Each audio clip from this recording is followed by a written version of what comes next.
having a little fun there because the next question comes to us from Payantech.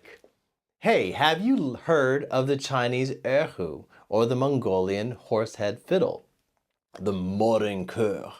And yes, I have. One of them sits at my luthier in Italy.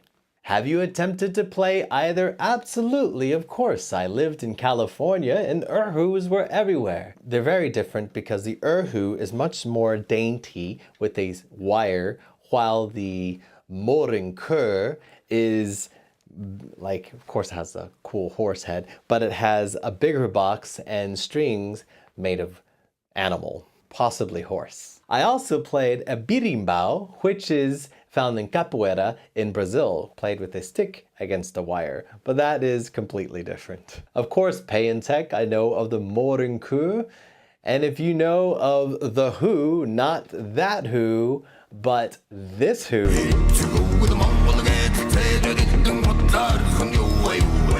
That is a Mongolian heavy metal band that does throat singing and really, really cool, catchy tunes on traditional Mongolian instruments. Check them out. Going on to your question, if you redesigned the cello to be most ergonomically friendly and had an engineering team guaranteed to make it with perfect sound, how would your design differ from the traditional one? I would love to see an engineering team try to put together a cello better than what we have here.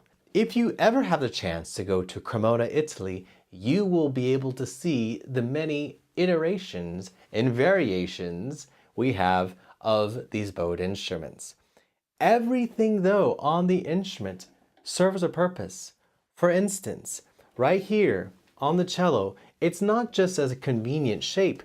When you stop right here, when it starts to curve out, that is the beginning of fourth position. It's not just pretty, it also has a function.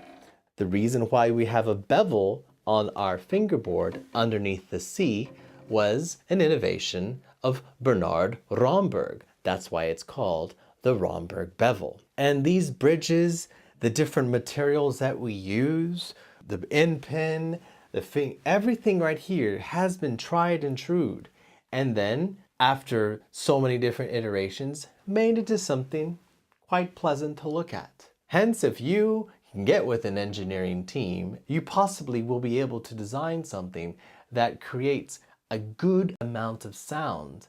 Yet, would you be able to create something as beautiful as this? You'll be hard pressed to do so, but I invite you to find an engineering team and start on the project.